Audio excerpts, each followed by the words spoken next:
Hello friends, welcome back to my channel. आज हम लोग देखने वाले हैं everything about mutual funds. So basically हम लोग टोटल 6 चीज़ें सीखेंगे। सबसे पहले what are mutual funds, second the basic difference between the mutual fund and the direct equity और the stock market, number 3 types of mutual funds, number 4 growth versus dividend plan options, number 5 we will burst some myths about the mutual fund, and last but not the least, some basic tips that you should look for before investing in any mutual funds. So let's get started.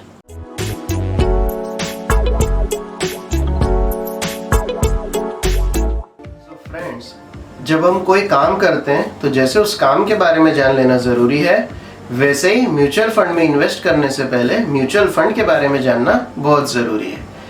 पर मैं तो 6 साल की उम्र में ही जान गया था, जब मैं अपने कॉलोनी वाले चॉकलेट की शॉप में गया था एक चॉकलेट का बॉक्स खरीदने। मेरे पास पैसे कम पड़ गए, पर मेरे पास उस समय एक आइडिया था। मैंने अपने फ्रेंड को बुलाया और उससे कुछ पैसे उसमें जोड़े। उसके बाद फिर से पैसे कम पड़ गए तो मैंने मेरे एक और फ्रेंड को बुलाया और फिर हमने तीनों ने पैसे जोड़ के उस चॉकलेट बॉक्स को परचेस किया। जब हमने वो चॉकलेट बॉक्स परचेस किया तो वो शॉपकीपर अंकल ने हमें बताया कि इस चॉकलेट्स को अब आप आपके इन्वेस्टमेंट्स में डिस्ट्रीब्यूट कर लो, like 1 coin 1 chocolate, 2 coins 2 chocolates, 3 coins 3 chocolates. And yes friends, this is the concept of mutual funds. In mutual funds, many investors like you and me invest in a fund. The fund is managed by a mutual fund company, which is more popularly known as Asset Management Company or the AMC. Then the mutual fund company invests our amount into various instruments like equity or some other money market instruments, government bonds or commercial papers. After they invest in that, they generate some income out of it. The income generated could be of dividend, interest or the profit. Profit means sale price minus the purchase price. अब suppose ये सारे procedure के बाद mutual fund house को 1000 rupees की income होती है। तो आपको क्या लगता है, ये पूरे 1000 रुपीज़ म्यूचुअल फंड हाउस सभी में डिस्ट्रीब्यूट कर देगा? नहीं, ऐसा नहीं होता है। They are not mad, they are also there for earning money. वो लोग क्या करते हैं, उसमें से कुछ पोर्शन, जनरली 1 to 3% अपने पास रख लेते हैं for their own expenses. Therefore the ratio is popularly known as the expense ratio, which ranges between 1 to 3% for all the funds. ये जो पैसा है, ये कट करने के बाद जो पैसा बचा, उसे आपके इन्वेस्टमेंट अमाउंट के प्रोपोर्शन में आप लोगों को डिस्ट्रीब्यूट कर दिया जाता है। So this is what the mutual fund is. Pizza खाना है?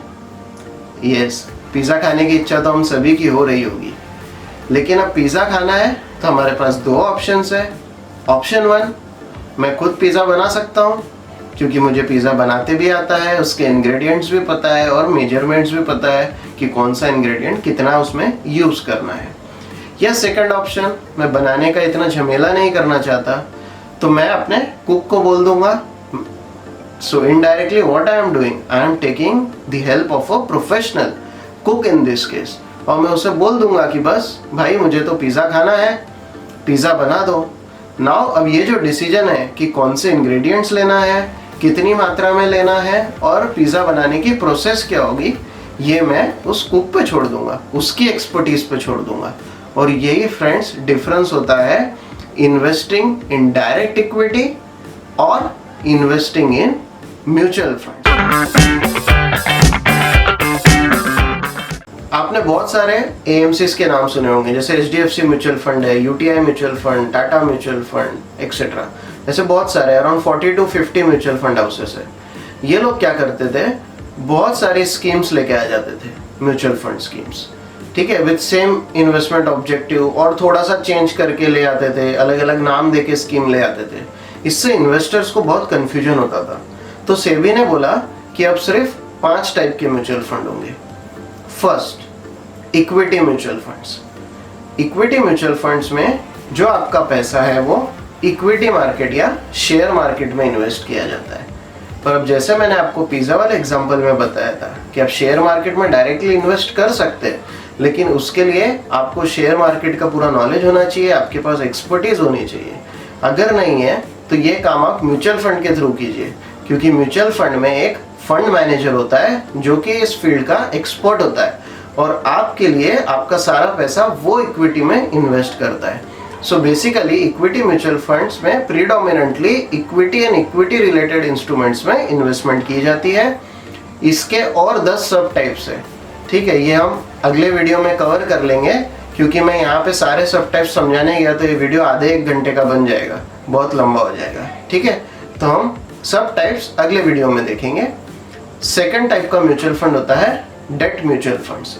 इसमें इक्विटी मार्केट में इन्वेस्ट नहीं किया जाता, क्योंकि इसमें जो इन्वेस्टमेंट होती है वो money market instruments, government bonds, commercial papers, bonds of some companies and like ऐसी जगह पे यहाँ पे इन्वेस्टमेंट्स की जाती है। इसके भी 16 डिफरेंट सब टाइप्स है, जी हाँ 16 सब टाइप्स। अब हम होल्डिंग पीरियड की बात करें तो इक्विटी म्यूचुअल फंड्स के लिए होल्डिंग पीरियड मेरे हिसाब से कम 5 साल, मतलब 5 साल से तो ज़्यादा ही होना चाहिए। लेकिन डेट फंड में आप 1 दिन के लिए भी इन्वेस्ट कर सकते हो, ठीक है। सो ये हो गई होल्डिंग पीरियड की बात। अब हमारा जो third type of mutual fund है वो है हाइब्रिड फंड। ये आप नाम से ही समझ गए होंगे, it is a mixture of equity fund and debt fund. इसमें कुछ अमाउंट आपका इक्विटी में इन्वेस्ट किया जाता है एंड कुछ अमाउंट डेट में इन्वेस्ट किया जाता है, ताकि आपके अमाउंट को डाइवर्सिफाई किया जा सके। Then the fourth type is solution oriented mutual funds. इसके 2 सब टाइप्स है, retirement funds and children fund. Like आपने पैसा जोड़ा है आपके रिटायरमेंट के लिए या आपके चिल्ड्रन के एजुकेशन के लिए, चिल्ड्रन के मैरिज के लिए, तो ये जो फंड्स है इसे सॉल्यूशन ओरिएंटेड फंड्स कहा जाता है। इसका लॉक इन पीरियड 5 इयर्स रखा गया है, क्योंकि ये हमेशा लॉन्ग टर्म के लिए ही होते हैं। और जो लास्ट टाइप है वो है अदर फंड्स। इसमें index funds end fund of funds, ये 2 टाइप के फंड्स आते हैं। इंडेक्स फंड मतलब सिंपल वे में हमारा जो इंडेक्स है जैसे सेंसेक्स और निफ्टी, तो इंडेक्स फंड इन फंड्स को ही रेप्लिकेट करता है। अब इसके बाद हम देखेंगे कि ये जो म्यूचुअल फंड्स है इसमें 2 ऑप्शंस आते हैं, प्लान ऑप्शंस कहते हैं उसे। एक होता है ग्रोथ ऑप्शन एंड एक होता है डिविडेंड ऑप्शन। तो इसके बारे में भी समझ लेना बहुत जरूरी है, ताकि हम परफेक्ट प्लान हमारे लिए चूज कर सकें। ग्रोथ ऑप्शन में क्या होता है कि ये जो इनकम होती है ना म्यूचुअल फंड को, जैसे मैंने आपको बताया डिविडेंड की, इंटरेस्ट की, तो ग्रोथ ऑप्शन में क्या होता है कि इस इनकम को उसी फंड में ऐड कर लिया जाता है, जिससे फंड की एनएवी इंक्रीज हो जाती है, आपके फंड की ग्रोथ बढ़ जाती है, वैल्यू बढ़ जाती है। पर डिविडेंड ऑप्शन में क्या होता है कि इसमें भी 2 सब टाइप्स हैं, एक है डिविडेंड पे आउट और दूसरा है डिविडेंड री इन्वेस्टमेंट। डिविडेंड पे आउट वाले ऑप्शन में क्या होता है कि म्यूचुअल फंड कंपनी को जो डिविडेंड मिलता है वो आपको वो सामने से पे आउट कर देती है। एंड डिविडेंड री इन्वेस्टमेंट ऑप्शन में म्यूचुअल फंड कंपनी को जो डिविडेंड मिलता है वो आपको पे नहीं किया जाता, वो आपके बिहाफ पे उसी फंड के और एडिशनल यूनिट्स परचेस कर लिए जाते हैं। तो अगर आपको रेगुलर कैश फ्लोज चाहिए तो आपको डिविडेंड वाला ऑप्शन सिलेक्ट करना चाहिए, डिविडेंड पे आउट ऑप्शन। और अगर आपको रेगुलर कैश फ्लोज नहीं चाहिए, आप चाहते हैं कि आपका एनएवी बढ़ता रहे, फंड की ग्रोथ हमेशा होती रहे, तो आप ग्रोथ ऑप्शन सिलेक्ट कर सकते हैं। तो ये थे हमारे 2 ऑप्शन प्लान्स के, growth and dividend. There are few myths about the mutual fund. We will try and burst those myths. सबसे पहला मिथ है कि आपको बहुत सारे पैसे चाहिए इन्वेस्ट करने के लिए म्यूचुअल फंड में। आपको म्यूचुअल फंड में इन्वेस्ट करने के लिए बहुत सारे पैसे नहीं चाहिए। आप सिर्फ 500 रुपए पर मंथ से भी एक SIP म्यूचुअल फंड में स्टार्ट कर सकते हो। अब फ्रेंड्स, SIP क्या होता है? SIP इज आप एक फिक्स अमाउंट हर मंथ के एक फिक्स डेट को एक फंड में इन्वेस्ट करते हो, उसे SIP कहा जाता है, systematic investment plan.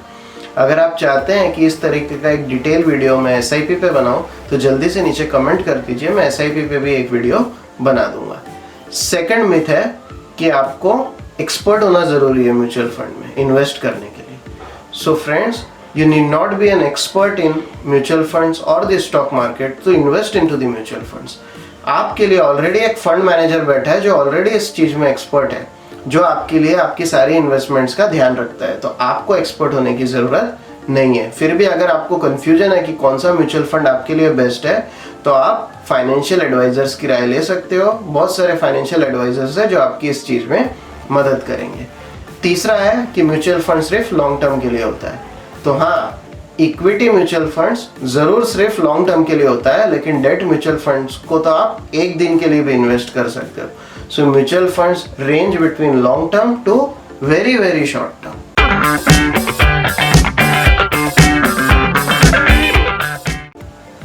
Now it's time for some bonus tips from my side. Things you must check before investing into any mutual funds. The first tip is you should check the entry load and the exit load. Generally entry load सारे mutual funds का 0 रहता है, लेकिन mutual funds में exit load होता है। जैसे equity mutual funds में जनरली 12 मंथ्स का एग्जिट लोड होता है, ताकि 12 महीने के अंदर अगर आप आपके यूनिट्स रिडीम कर देते हो या सेल कर देते हो तो आपको 1% का एग्जिट लोड लगेगा।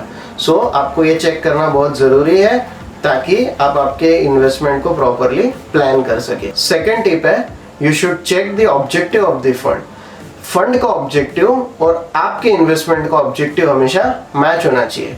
फॉर एग्जाम्पल, अगर आपका ऑब्जेक्टिव है शॉर्ट टर्म और उस फंड का ऑब्जेक्टिव है लॉन्ग टर्म, या आपका ऑब्जेक्टिव है लॉन्ग टर्म और फंड का ऑब्जेक्टिव है शॉर्ट टर्म, तो ये ऑब्जेक्टिव मिसमैच हो जाएगा, आपको डिजायर्ड रिजल्ट्स नहीं मिलेंगे और आप अपना फाइनेंशियल गोल अचीव नहीं कर पाएंगे।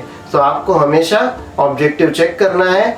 ये फंड के की इंफॉर्मेशन मेमोरेंडम में KIM में आपको मिल जाएगा।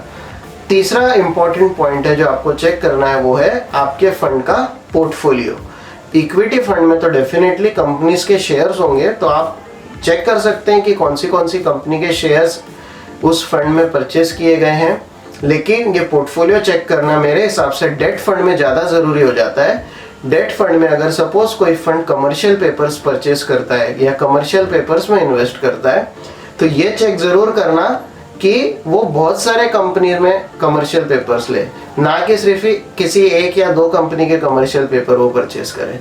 बिकॉज ऐसा हो सकता है कि वो कमर्शियल पेपर उसने जिस कंपनी का खरीदा है वो कंपनी डिफॉल्ट कर दे। ऐसे बहुत सारे एग्जांपल्स भी है, ILNFS ने किया था ऐसा। सो वहाँ पे आपका पैसा रिस्की हो जाता है। तो आपको ये देखना है पोर्टफोलियो में कि आपका जो पैसा है वो अच्छी तरीके से डाइवर्सिफाई तरीके से इन्वेस्ट किया हुआ है।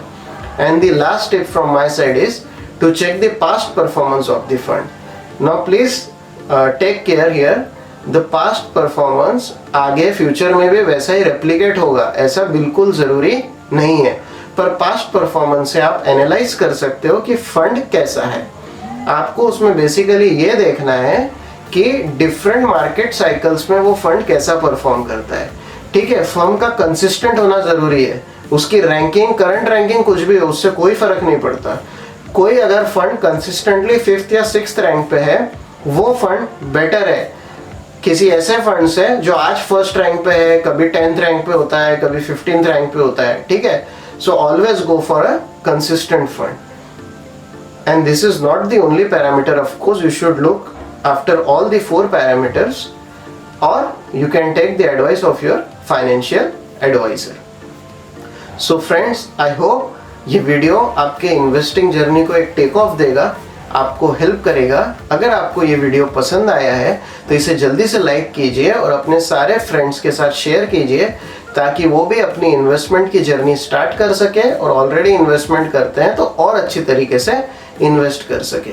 अब अगर आप वीडियो के यहाँ तक पहुँच ही गए हो तो अब जल्दी से हमारे चैनल को सब्सक्राइब भी कर लीजिए, ताकि ऐसे इंटरेस्टिंग वीडियो सबसे पहले आप तक पहुँचे। So this was Devesh signing off. See you in the next video. Mutual fund investments are subject to market risks. Read all scheme related documents carefully.